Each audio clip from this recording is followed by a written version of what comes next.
But playing in the pros wasn't some fantasy. It was the plan all along. Becoming an NFL QB was Caleb's dream from the time he was 10 years old. It was at that age he committed to a strict training program with the ultimate goal of making that dream a reality.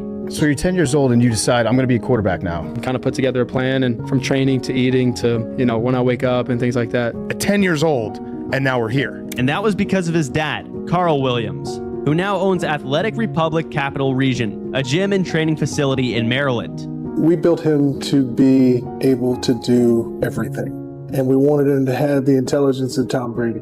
The dream became his obsession. Caleb played at Gonzaga College High School in Washington, D.C., and as a sophomore, he scored 36 total touchdowns, threw for nearly 3,000 yards, and won the state championship on a walk-off 53-yard Hail Mary. The Gonzaga Purple Eagles win the WCC on the last second touchdown pass. He took home Gatorade Player of the Year honors that season and was ranked as the #1 dual-threat QB in America. Caleb could have gone anywhere he wanted, but he chose to team up with the sharpest offensive mind in college football and play for Lincoln Riley at the University of Oklahoma. Coach Riley is an offensive mastermind. He's a student of the game. Lincoln Riley is the best quarterback whisperer in the game, and it's not close. Caleb Williams arrived in Norman with lofty expectations of beating out Heisman favorite Spencer Rattler for the starting job. You had to pivot because they decided to start the guy was a projected first-round pick the next year. So why did it hurt you, though? Because I was the best in the country. But when that didn't happen, another door opened during the October 9th Red River rivalry game against Texas. Here comes pressure, and they've got Rattler. Intercepted. He just airmailed the ball. Rattler and loses the ball. When the struggling Rattler committed 2 turnovers, and the Sooners fell into a 35-17 hole. So looking for a spark, Lincoln Riley benched the incumbent and vaulted Caleb into college football lore. Covered the snap, now tries to make some magic. Touchdown. Williams has plenty of time, steps up, watches downfield for Mims. Touchdown. Are you kidding me? What a play.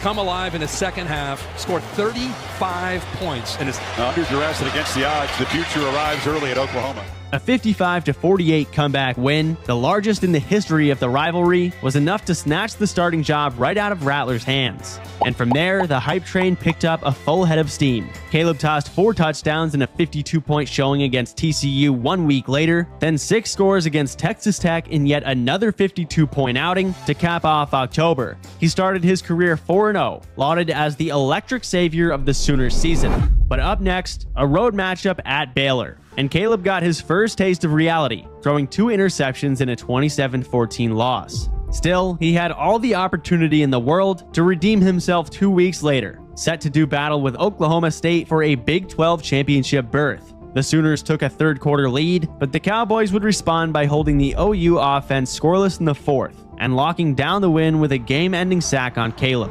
To make matters worse, the loss was followed by Lincoln Riley's abrupt departure for USC. Yet Caleb had the chance to end his freshman season on a high note under interim head coach Bob Stoops. Oklahoma versus Oregon in the Alamo Bowl.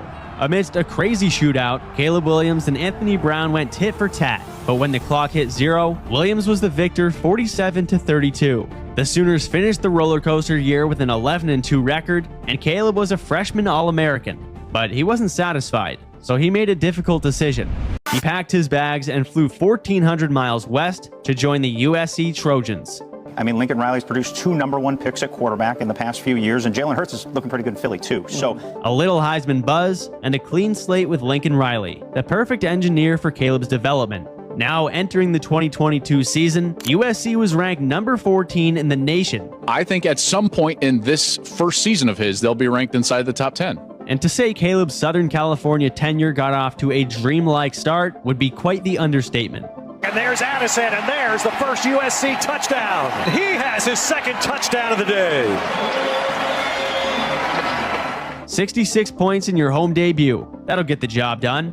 After going 4-8 a year prior, the Trojans raced out to a 6-0 start with Caleb in the thick of the Heisman conversation. Even his first loss was one of the most impressive individual showings of the season, throwing 5 touchdowns in a 43-42 heartbreaker at Utah. The next week, back on the horse for another 5 touchdowns and a victory at Arizona. Caleb had established himself as an absolute master of off-schedule play, a possessor of once-in-a-decade arm talent, and once again as a savior, but this time the savior of a struggling program. Pac-12 championship from Las Vegas, USC and Utah. Here we go. Williams throws that direction, and it's intercepted. Cam Rising and Utah have won the Pac-12 for the second year in a row.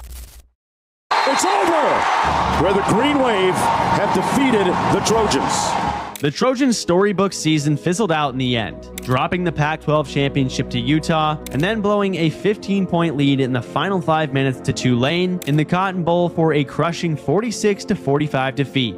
Still, it did little to tarnish the body of work Caleb had put both on tape and on the stat sheet in 2022. He threw for over 4,500 yards and led the nation with 42 passing touchdowns while playing the most exciting brand of quarterback in existence. That campaign earned him a trip to New York City for the Heisman Trophy presentation.